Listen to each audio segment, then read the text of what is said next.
TV. I mean, 13 turnovers you guys forced in the first half. Just how good was the defensive performance there across the first 20 minutes, you think? Yeah, I mean, that's what they try to do is speed us up, and they were trying to get us to turnover, so we were just trying to do, what they were trying to do to us to them. The pace of the game tonight, I mean, how much do you guys embrace that when you go up against a team kind of similar to Alabama where they want to get up and down? How much do you guys embrace kind of the challenge of maybe wearing them down in a game like that?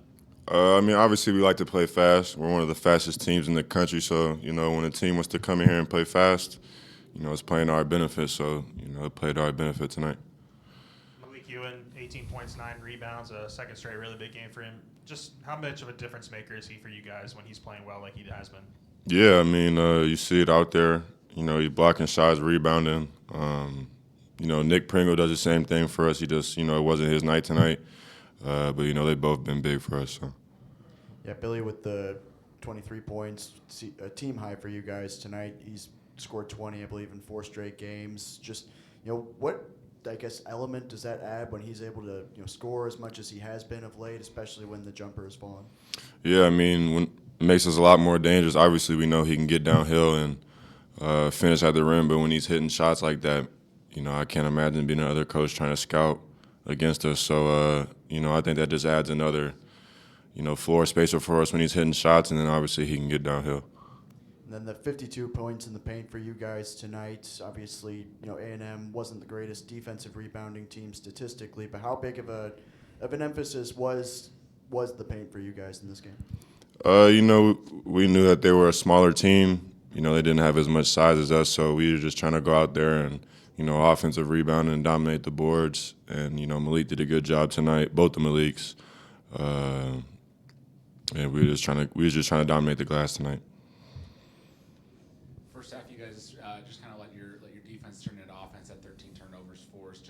What were you guys doing on the defensive side of the ball just to kind of get them and keep them out of Just trying to have active hands, keeping our hands out, not playing with our hands in our pockets. And, we was getting a lot of deflections, a lot of tips. And it was getting us out in transition. Yeah, you talked a little bit about the offensive glass. You and Malik combined for 11 of those 13 offensive boards. Is that something that you are just trying to, take pride in and just have a little bit more emphasis on that going forward?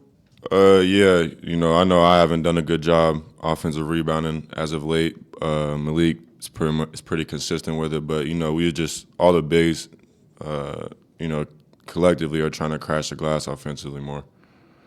And then Darius didn't really have it go in the first half, but really, came on that second half. Just what's it like when a guy like him, as young as he is able as the game goes on to get better and better and really take his game to the next level?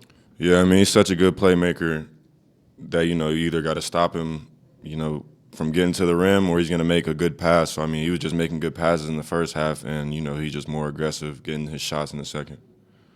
Do you guys say anything to Darius there when maybe the shot's not falling, like, hey, keep going, or does he kind of handle that on his own, that confidence to keep attacking? Well, I mean, naturally, yeah, we're going to say something if he's missing shots. You got the next one. But, I mean, you don't really have to say much to, a guy like that. He's going to go out there and, shoot his shots and get to his spots no matter what. And, that's what we need him to do, and he goes out and does it.